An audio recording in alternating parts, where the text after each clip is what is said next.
കേരളത്തിലെ തിരഞ്ഞെടുപ്പ് രാഷ്ട്രീയം ചൂട് പിടിച്ചിരിക്കെ പത്തനംതിട്ടയിലെ അടൂരിൽ യു.ഡി.എഫ് സംഘടിപ്പിച്ചിരുന്ന കൂറ്റൻ റാലിയിൽ രാഹുൽ ഗാന്ധി നടത്തിയ പ്രസംഗം വലിയ ചർച്ചകൾക്കാണ് വഴി തുറന്നിരിക്കുന്നത്. ബി.ജെ.പിയും സി.പി.എമ്മും തമ്മിൽ അവിശുദ്ധ കൂട്ടുകെട്ടുണ്ടെന്ന രാഹുലിന്റെ ആരോപണം കേരളത്തിലെ രാഷ്ട്രീയ സമവാക്യങ്ങളെ പുതിയൊരു തലത്തിലേക്ക് എത്തിച്ചിരിക്കുന്നു.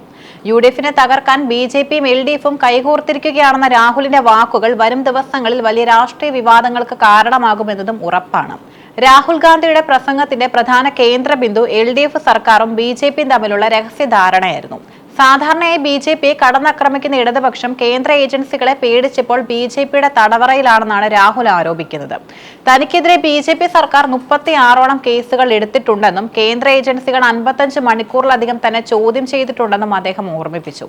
എന്നാൽ അഴിമതി ആരോപണങ്ങൾ നേരിടുന്ന കേരള മുഖ്യമന്ത്രി പിണറായി വിജയനെതിരെ കേന്ദ്ര ഏജൻസികൾ ഒരു നടപടിയും എടുക്കുന്നില്ല എന്നത് ഈ ഡീലിന്റെ ഭാഗമാണെന്നും അദ്ദേഹം സമർത്ഥിച്ചു.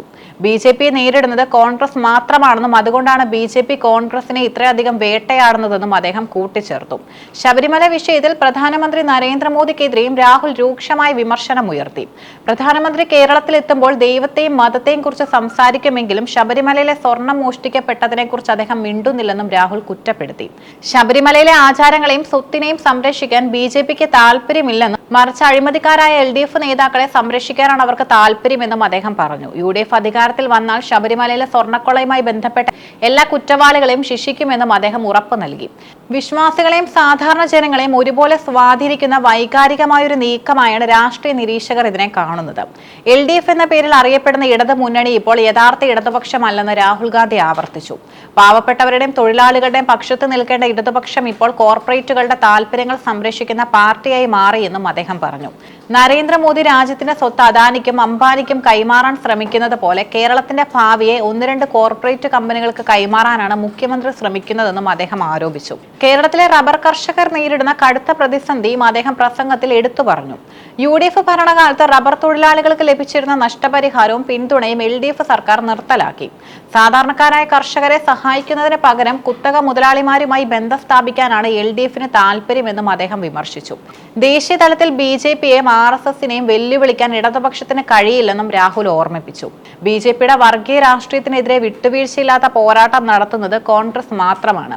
ബി.ജെ.പിക്ക് കേരളത്തിൽ യു.ഡി.എഫ് അധികാരത്തിൽ വരണമെന്ന് ഒട്ടും ആഗ്രഹമില്ല. എന്തുകൊണ്ടാണ് അവർ എൽ.ഡി.എഫിനെ പരോക്ഷമായി സഹായിക്കുന്നതെന്നും അദ്ദേഹം പറഞ്ഞു. നരേന്ദ്രമോദി ഡൊണാൾഡ് ട്രംപിന് കീഴടങ്ങിയതുപോലെ കേരള മുഖ്യമന്ത്രി മോദിക്ക് കീഴടങ്ങിയിരിക്കുകയാണെന്ന രാഹുലിന്റെ ഉപമ കേരളത്തിലെ ഭരണകൂടം കേന്ദ്രത്തിന് അടിമപ്പെട്ടിരിക്കുകയാണെന്ന് സ്ഥാപിക്കാനായിരുന്നു. പത്തനംതിട്ടയിലെ പഴയ ബസ് സ്റ്റാൻഡിൽ നടന്ന ഈ സമ്മേളനത്തിലൂടെ കേരളത്തിലെ വോട്ടർമാർക്ക് കൃത്യമായൊരു സന്ദേശം നൽകാനാണ് രാഹുൽ ഗാന്ധി ശ്രമിച്ചത്. എൽ.ഡി.എഫും ബി.ജെ.പിയും ഒരേ നാണയത്തിന്റെ 2 വശങ്ങളാണെന്നും കേരളത്തിന്റെ തനതായ മൂല്യങ്ങളും കർഷകരുടെ താല്പര്യങ്ങളും സംരക്ഷിക്കാൻ യു.ഡി.എഫിന് മാത്രമേ കഴിയൂ എന്നും അദ്ദേഹം വാദിച്ചു. വരും ദിവസങ്ങളിൽ പ്രിയങ്ക ഗാന്ധിയും പ്രചാരണത്തിനായി എത്തുന്നതോടെ യു.ഡി.എഫ് ഈ ആരോപണങ്ങൾ കൂടുതൽ ശക്തമാക്കി ജനങ്ങളിലേക്ക് എത്തിക്കാനാണ് ലക്ഷ്യമിടുന്നത്. ഇടതുപക്ഷത്തിന്റെ നയങ്ങൾ കോർപ്പറേറ്റ് സ്വഭാവം ഉള്ളതാണെന്നും അഴിമതിയിൽ മുങ്ങി നിൽക്കുന്ന സർക്കാരിനെ ബി.ജെ.പി സംരക്ഷിക്കുകയാണെന്നുമുള്ള ആരോപണം വരാനിരിക്കുന്ന നിയമസഭാ ലോക്സഭാ തിരഞ്ഞെടുപ്പുകളിൽ വലിയ സ്വാധീനം ചെലുത്തുമെന്ന് നിസ്സംശയം പറയാം. ദേശീയ രാഷ്ട്രീയത്തിൽ ബി.ജെ.പിയും കോൺഗ്രസും തമ്മിലുള്ള പോരാട്ടം കേവലം 2 പാർട്ടികൾ തമ്മിലുള്ള മത്സരമല്ല, മറിച്ച് 2 വ്യത്യസ്ത ആശയങ്ങൾ തമ്മിലുള്ള പോരാട്ടമാണ്. ഈ പോരാട്ടത്തിന്റെ പ്രധാന വശങ്ങൾ ഇവയാണ്. ബി.ജെ.പി അവരുടെ ഹിന്ദുത്വ രാഷ്ട്രീയത്തിലൂടെയും ദേശീയതയിലൂന്നിയ വികസന നയങ്ങളിലൂടെയും ജനവിധി തേടുമ്പോൾ കോൺഗ്രസ് മതനിരപേക്ഷ സാമൂഹിക നീതി, എല്ലാവരെയും ഉൾക്കൊള്ളുന്ന വികസനം എന്നീ മൂല്യങ്ങളിലാണ് ശ്രദ്ധ കേന്ദ്രീകരിക്കുന്നത്. ഇന്ത്യയുടെ വൈവിധ്യത്തെയും ഭരണഘടനാ സ്ഥാപനങ്ങളെയും സംരക്ഷിക്കുക എന്നതാണ് തങ്ങളുടെ പ്രധാന ദൗത്യമെന്ന് കോൺഗ്രസ് അവകാശപ്പെടുന്നു. നരേന്ദ്രമോദിയുടെ നേതൃത്വത്തിലുള്ള ബി.ജെ.പി സർക്കാർ ഭരണഘടനാ സ്ഥാപനങ്ങളെ ദുരുപയോഗം ചെയ്യുന്നുവെന്നും ജനാധിപത്യത്തെ തകർക്കുന്നുവെന്നുമാണ് കോൺഗ്രസിന്റെ പ്രധാന ആരോപണം. മറുഭാഗത്ത് കോൺഗ്രസ് ഒരു കുടുംബത്തിന്റെ താല്പര്യങ്ങൾ സംരക്ഷിക്കുന്ന പാർട്ടിയാണെന്നും അഴിമതിയുടെയും പ്രീണന രാഷ്ട്രീയത്തിന്റെയും പ്രതീകമാണെന്നും ബി.ജെ.പി ആരോപിക്കുന്നു. കോർപ്പറേറ്റ് പ്രീണനമാണ് ബി.ജെ.പി നടത്തുന്നതെന്നും സാധാരണക്കാരെയും കർഷകരെയും അവർ മറന്നുവെന്നും രാഹുൽ ഗാന്ധി നിരന്തരം വിമർശിക്കുന്നു.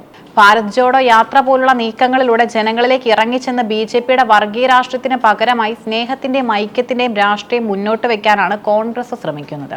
ചുരുക്കത്തിൽ ഇന്ത്യയുടെ ഭാവി ഏത് ദിശയിലായിരിക്കണമെന്ന് നിശ്ചയിക്കുന്ന നിർണായകമായ ഒരു പോരാട്ടമാണ് ഈ 2 പാർട്ടികൾക്കിടയിൽ നടക്കുന്നത്.